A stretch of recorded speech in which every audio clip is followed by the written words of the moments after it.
In the quiet hush before dawn, within the modest confines of a home etched with the lines of daily struggle, a daughter's voice pierces the nascent light, infused with an innate solicitude. "Mother," she begins, her gaze fixed upon the methodical rhythm of the elder woman's hands. "What task holds your attention this early hour?" The mother, her face a canvas of resilience and quiet weariness, continues her work, a silent testament to the ceaseless cycle of their existence. "My child," she responds, her fingers carefully arranging a delicate array of herbs destined for the sun's embrace. "I am merely attending to these herbs, preparing them for drying." Yet the daughter, driven by an unyielding sense of duty and the stark reality of their circumstances, swiftly shifts the conversation to her own formidable plans. Her voice, though soft, carried a steely undertone of determination. "Today, Mother," she announces, her words painting a vivid mental landscape of distant fields, "I intend to venture towards the orchards yonder, to gather the bounty of fruits they offer." The unspoken reason for this arduous endeavor hangs heavy in the air, an invisible weight upon their shoulders. "Our family, Mother," she articulates, the words imbued with a profound sense of their economic vulnerability, "finds itself in a lean period, with precious little work available to sustain us." This simple statement underscores a pervasive struggle, a common narrative in communities where livelihood is a daily, often precarious quest. "Therefore," she continues, her eyes seeking understanding and perhaps a silent blessing, "I feel compelled to harvest these fruits, hoping to secure some modest extra income, Mother, to bridge the ever-widening gaps in our needs." Despite the gravity of her own undertakings, the daughter's primary concern remains her mother's delicate health, a poignant echo of their unbreakable maternal bond. "Does your head still trouble you, Mother?" she inquires, her tone softening, a stark contrast to the resolute pragmatism she had just expressed. The mother, ever the paragon of quiet strength, offers a reassuring, albeit potentially understated, reply. "I am feeling considerably better now, my child," she insists, a faint, weary smile gracing her lips. "It is truly acceptable, Mother, I assure you." A subtle sigh of relief, almost imperceptible, escapes the daughter's lips.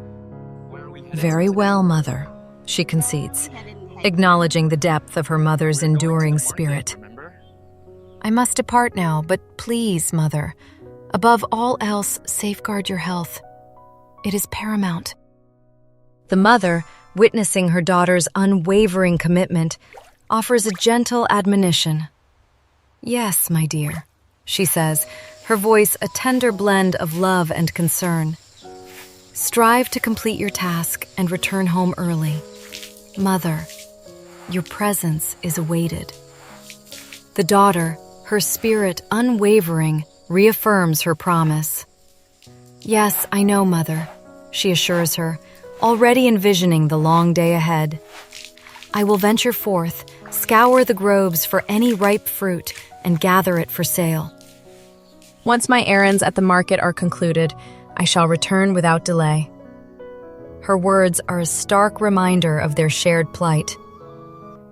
"Mother and I," she adds, her voice a quiet reflection of their mutual hardship, "are truly enduring a difficult time. So please, my dear, put forth your best effort, complete your work, and hasten your return." A small, welcome piece of news then brightens the otherwise somber morning.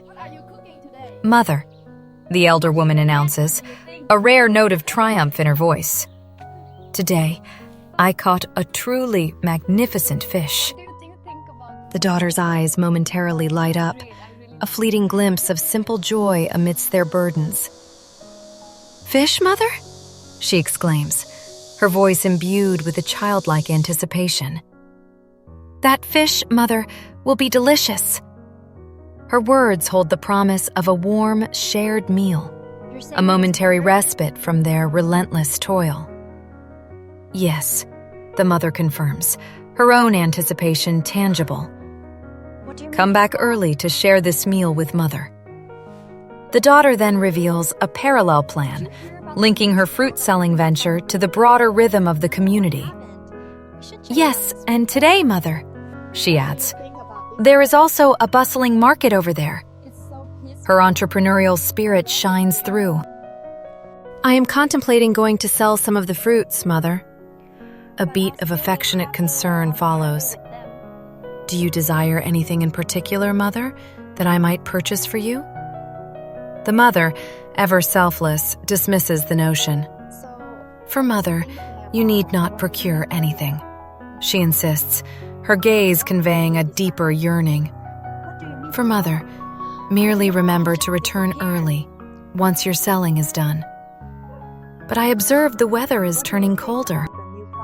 The daughter's thoughts immediately turn to her mother's comfort, a primal instinct to protect and provide. "Should I acquire another set of warm clothes for you, Mother?"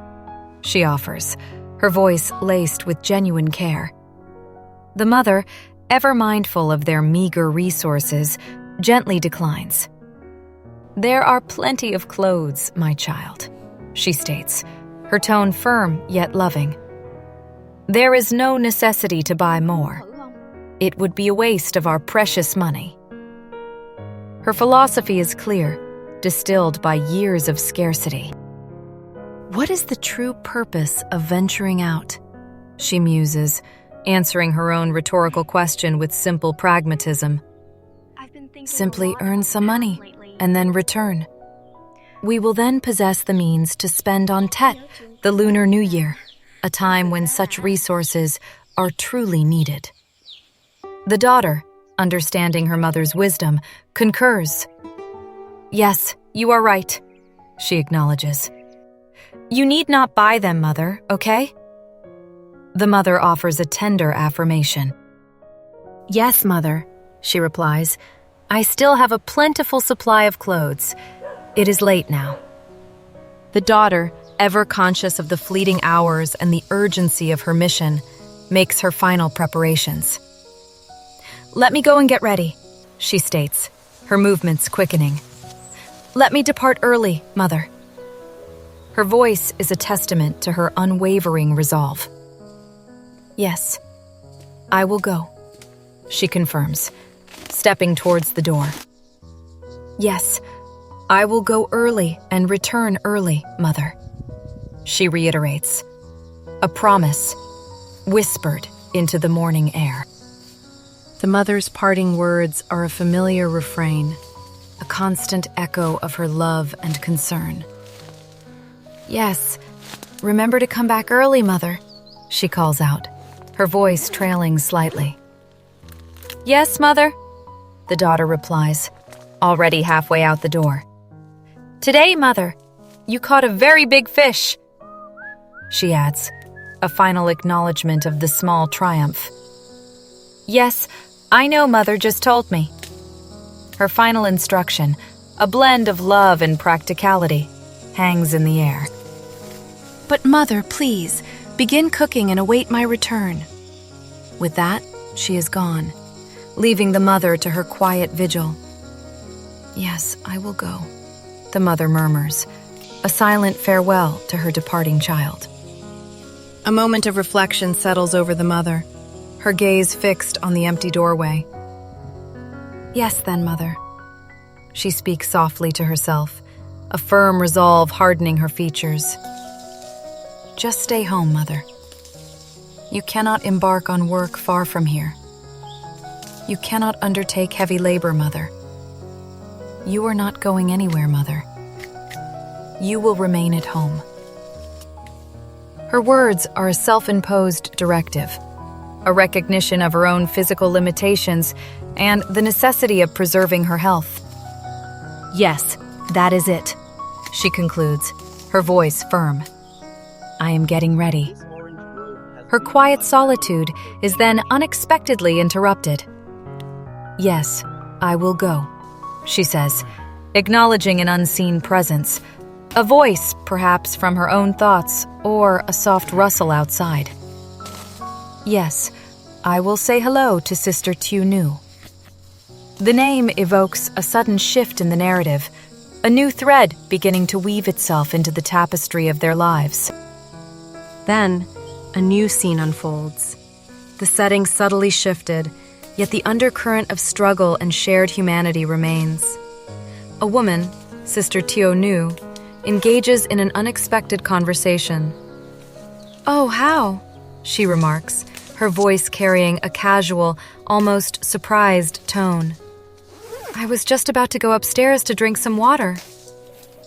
Her words suggest a moment of interruption, a pause in her routine. "Yes," Hao replies, his presence indicating an unannounced visit. He clarifies his unexpected appearance. "I am not going to work today," he explains. "Oh, I have the day off today, sister." His visit, it becomes clear, is not purely social. "I just finished taking Dui home from school, and I came in here to stop by and ask," he elaborates, his tone growing more serious. The conversation pivots to a significant life change for Tieu Nu. "I also heard that you're moving soon, sister," he reveals, indicating that news travels quickly in their close-knit community. "You're also planning to move." Tieu Nu confirms the rumors, her voice carrying a mix of anticipation and practical concern. "The carpenter has finished his work on the house," she states, indicating progress on her new abode. "So, I also want to go in there to take care of the house and perhaps raise some more chickens." Her words paint a picture of aspirations, of building a new, more self-sufficient life. However, immediate plans are contingent on external forces. "But I haven't moved in today," she explains, a note of practicality in her voice. "Because I see that the weather is going to rain today." The natural elements, often unforgiving, dictate the pace of life here. "So," she concludes, outlining her revised schedule, "I will probably move in tomorrow or the day after tomorrow if the weather proves to be nice. Yes." Hao, ever ready to offer assistance, extends a helping hand. "If you require any help," he assures her, his voice sincere, "just call me. I will gladly assist you with the move." Tieu Nu, though appreciative, possesses an independent spirit. "I know," she responds, her gaze conveying gratitude mixed with self-reliance. "But I don't have much stuff." She minimizes the task ahead, perhaps to ease his burden or to manage her own expectations. "I'll bring it in 1 or 2 trips, and that will suffice." "Don't worry." She reinforces her message of self-sufficiency. "If you're busy, just go about your work.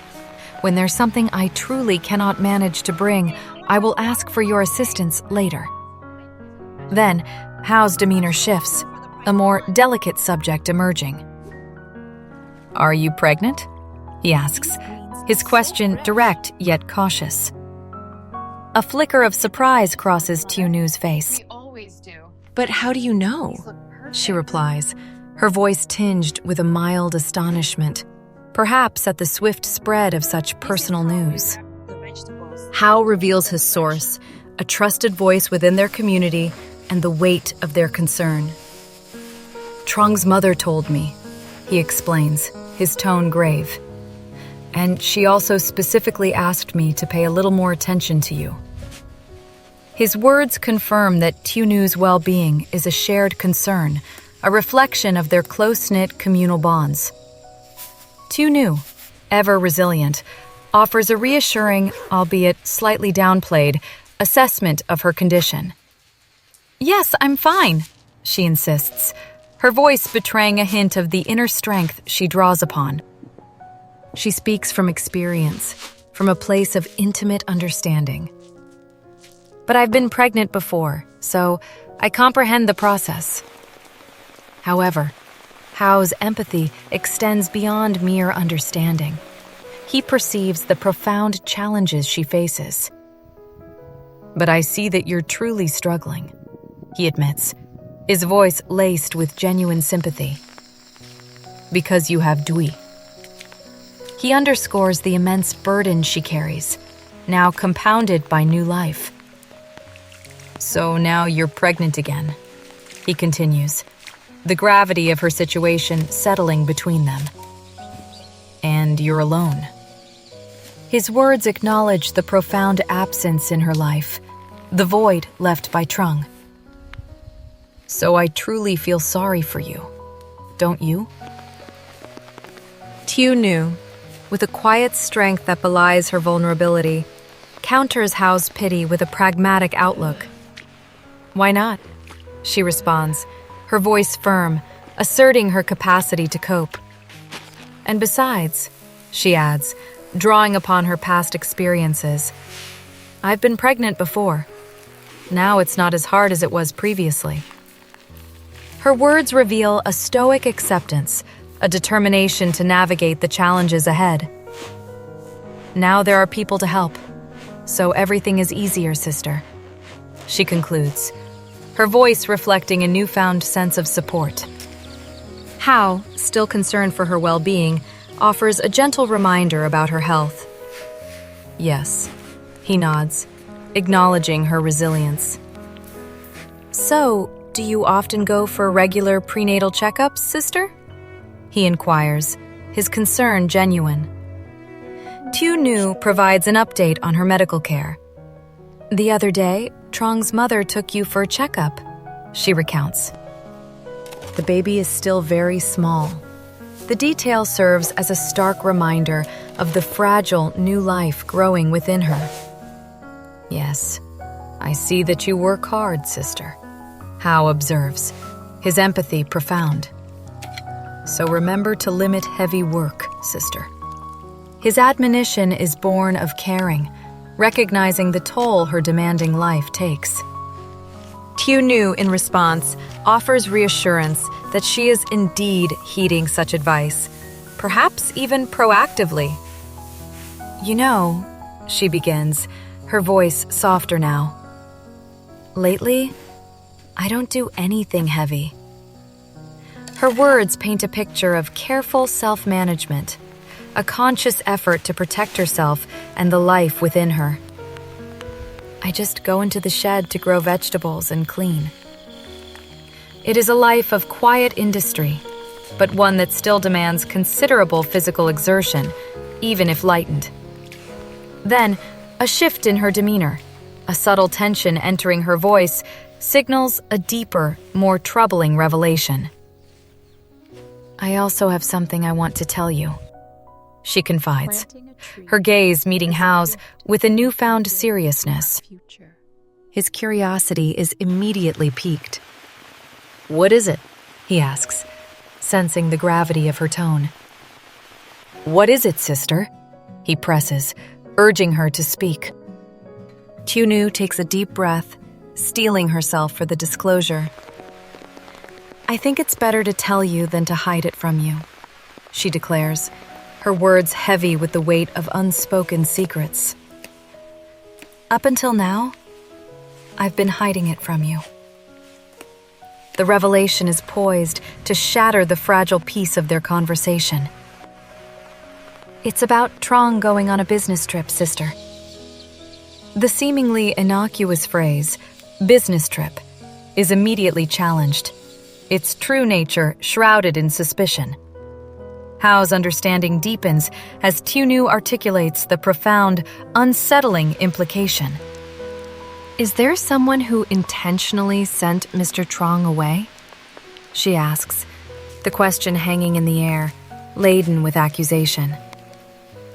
Intentionally arranged for Mr. Truong to go? Her words cut through the veneer of a routine absence, revealing a chilling possibility of malevolent orchestration. Is there someone who intentionally pushed Mr. Truong away? she presses, the repetition underscoring the sinister nature of her suspicion. Yes, yes, Hao replies, his initial composure giving way to alarm. Well, what's going on? He demands, his voice betraying a growing sense of urgency. Tieu Nu, now fully committed to sharing the disturbing truth, explains the delicate situation, the legal ramifications. Well, I can't say his name right now, she states, a clear indication of ongoing, sensitive investigations. We suspect that he is intentionally arranging for Mr. Truong to go missing. Her words send a jolt through Hao, transforming a personal absence into a potential crime, a deliberate act of disappearance. The gravity of the situation is immense, yet Tieu Nu holds on to a sliver of hope, rooted in the pursuit of justice.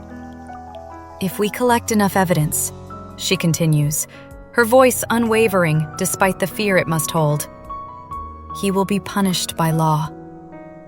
This is not merely a suspicion, it is a declaration of intent, a promise of diligent pursuit.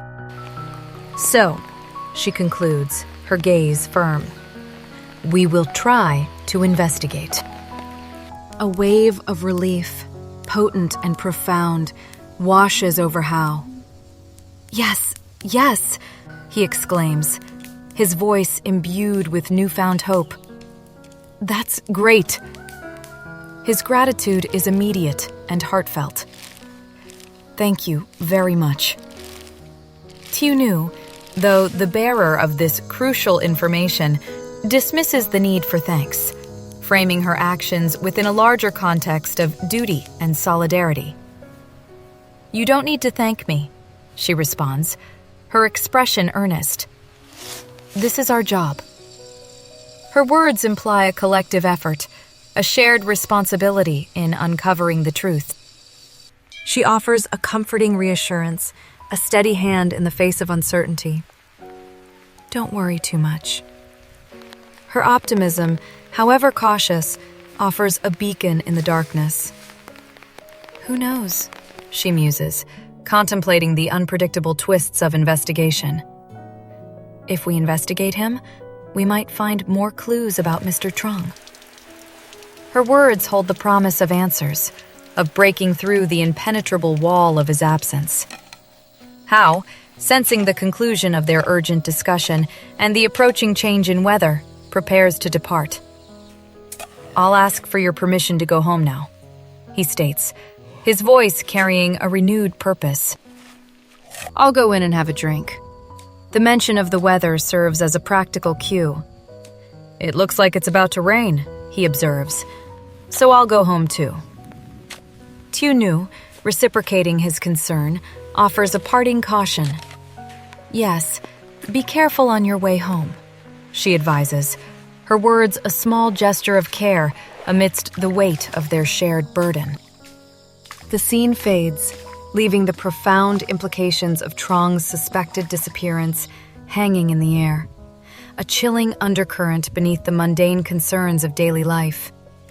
Hao departs, his mind undoubtedly reeling from the revelation. Yes, I'm going home now, he confirms, his voice still echoing with the weight of the news. Yes, be careful on your way home.